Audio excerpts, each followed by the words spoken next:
মাকে রাজি করিয়ে দিন আমার জন্যে। শুধু আজকে রাত্রি আছে আপনার কাছে।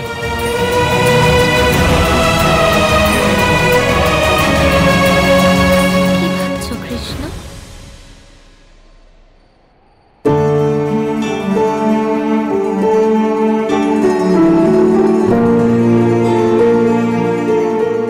রাধা, একটু এই জলের ধারার দিকে তাকাও। যতক্ষণ না এর তীরের ছোঁয়া পাচ্ছে ততক্ষণ এরা এমনই অশান্ত হয়ে থাকে। একজন মায়ের মনও এরকমই হয়। যখন তার মন সন্তানের জন্য চিন্তায় থাকে, তার সুরক্ষার কথা ভেবে দুশ্চিন্তাগ্রস্ত হয়ে থাকে, সব সময় সে একটাই কামনা করে, যাতে তার সন্তান এক সুখ, শান্তি এবং সুরক্ষিত জীবনের তীরের ছোঁয়া পায়। কার কথা বলছো? আমার পিসি, পাণ্ডবদের মাতা কুন্তির। উনি পাণ্ডবদের সুরক্ষার বিষয়ে খুব চিন্তিত, অত্যন্ত বিচলিত। ওনার মনে হয় যে পাণ্ডবরা তাদের ভাই কৌরবদের জন্য বিপদে, আর সেই কারণে উনি হস্তিনাপুরে যেতেই চান না। কিন্তু এরকম ব্যাপার হলে ওনাকে যে কোনো প্রতিশ্রুতি দাও না কেন, উনি কি করে রাজি হবেন কৃষ্ণ? কেন রাজি হবেন না? ওনাকে রাজি করার শুধু একটাই পথ রয়েছে, প্রেম। সেই প্রেম রাধা যা একজন মায়ের মনে তার সন্তানের জন্য থাকে। সেই প্রেম রাধা যা ওনাকে বিশ্বাস করতে বাধ্য করবে যে যা কিছু হয়ে যাক পাণ্ডবরা সুরক্ষিত থাকবেন। কিন্তু তার জন্য ওনাকে নিজের মধ্যে থাকা এই প্রেমকে বুঝতে হবে, তাকে অনুভব করতে হবে। তবেই কুন্তি পিসির মন শান্ত হবে, আর তখনই ওনার সিদ্ধান্ত সঠিক হবে। এসো পুত্র, আশিস নিয়ে যাও। মাতা, এখনো সব পুত্রদের আশীর্বাদ করেননি। একজন পুত্র বাকি রয়েছে।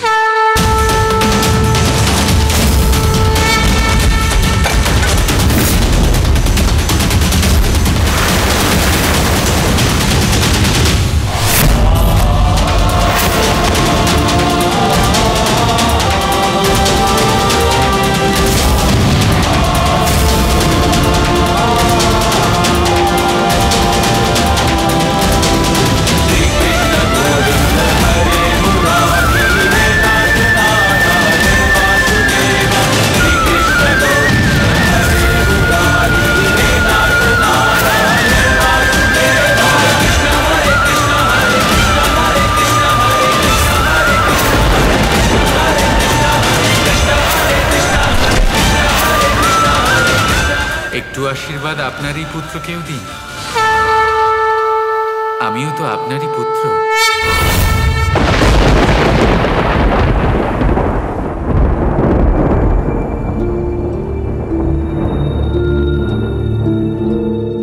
আচ্ছা পুত্ররা, আমাকে অনুমতি দাও।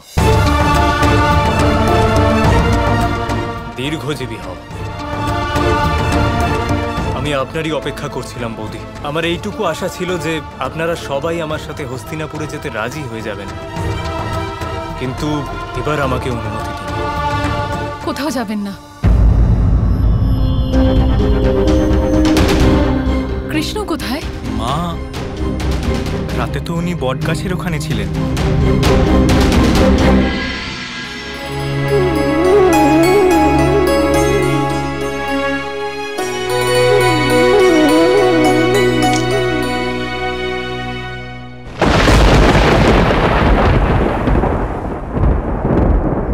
কুন্তি পিসি, আপনি কি করছেন? তোমার কাছে ক্ষমা চাইছি কৃষ্ণ। ক্ষমা? কিসের জন্য? কাল রাতে আমি তোমার কথা না শুনে ভুল করে ফেলেছি। আমি আজ ব্রহ্ম মুহূর্তে এক স্বপ্ন দেখেছি। আমি দেখলাম যে শুধু পাণ্ডবই নয়, তুমিও আমার পুত্র। আমার মনে হলো যেন আমি তোমায় জন্ম দিয়েছি। কৃষ্ণ, তোমার মা হয়ে আমি দৈব সুখ অনুভব করলাম। এবার আমি বুঝতে পারলাম তোমার সম্বন্ধে যে কথাগুলো শুনেছি তা কেন প্রচলিত হয়েছে। এবার আমি বুঝলাম যে সংসারের সমস্ত নারী তোমার মতো সন্তান প্রাপ্তির ইচ্ছে কেন রাখেন। কিন্তু আপনার আমাকে নয়, আমার আপনাকে প্রণাম করা উচিত কুন্তি পিসি।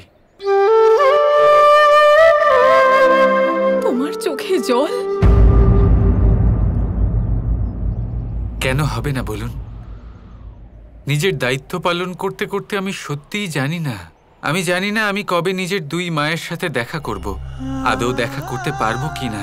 এবার আপনি আমাকে নিজের পুত্র বললেন, তাই তো চোখের এই আনন্দ অশ্রু স্বাভাবিক, তাই না মা? কৃষ্ণ, আমি তোমাকে বুঝতে পারিনি। তুমি তো দৈব, তুমি তো এতটা দৈব যে তুমি থাকতে সুরক্ষার জন্য সৈন্য আনার কোনো প্রয়োজনই নেই। আর আমি এমন অবুঝ তোমাকে সেনা ডাকার কথা বলছিলাম।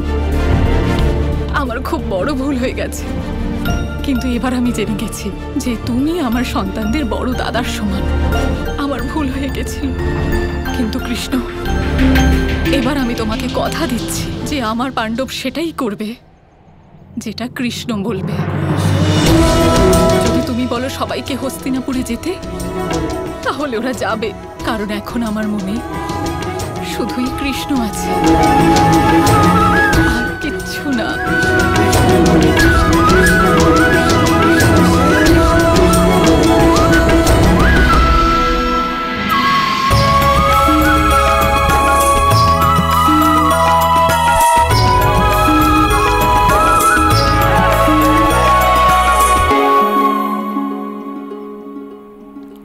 এভাবে বনের মধ্যে কোথায় ঘুরে বেড়াচ্ছ কানাই? ওদিকে পিসি কুন্তি কখন থেকে খুঁজছেন তোমাকে। বিদুর কাকা হস্তিনাপুরে ফিরে যাচ্ছেন, ওনাকে বিদায় জানাতে হবে তো। ওনাকে বিদায় যাতে না জানাতে হয় সেই জন্যই তো এদিক ওদিক ঘুরছি দাদা। কি অদ্ভুত কথা বলছো তুমি কানাই। তাহলে তুমি এটা বলতে চাও যে এরকম ভাবে তুমি বনে ঘুরে বেড়ালে পিসি কুন্তি নিজের সিদ্ধান্ত পাল্টে ফেলবে? আমি কি জানি, আপনিও যা দেখছেন আমিও তাই দেখছি।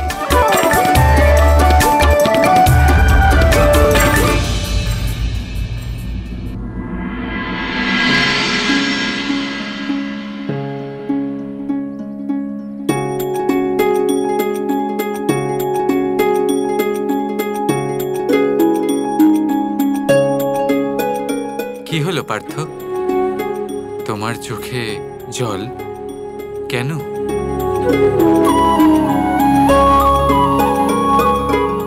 মাধব, আমি আপনার ভেতরে দিব্য শক্তির দর্শন পেয়েছি। আমি আপনার আর মায়ের কথা শুনেছি,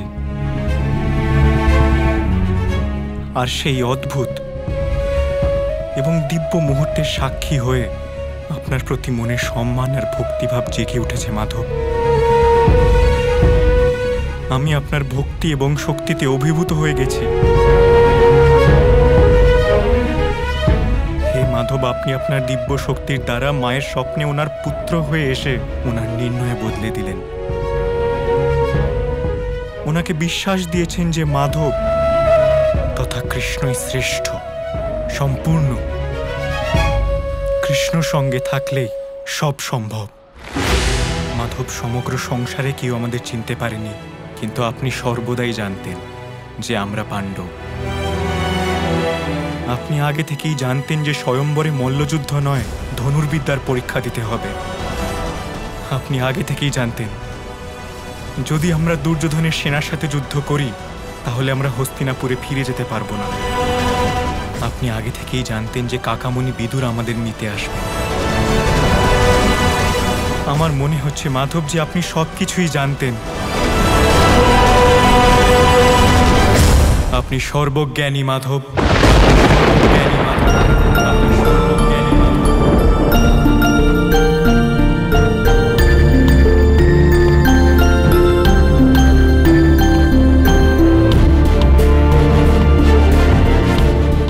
ওঠো পার্থ, তেমন কিছুই হয়নি। আমি যা করি তা বিবেক দিয়ে করি, সর্বজ্ঞানী নই আমি। মাধব, এরম বিনম্র হবেন না, নিজেরই অপার জ্ঞান কি লুকোবেন না। মাধব, আজ থেকে আমি আপনার প্রতি সমর্পিত।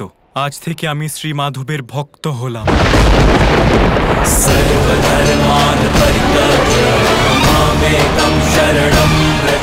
মা যা বলেছেন সেটাই ঠিক।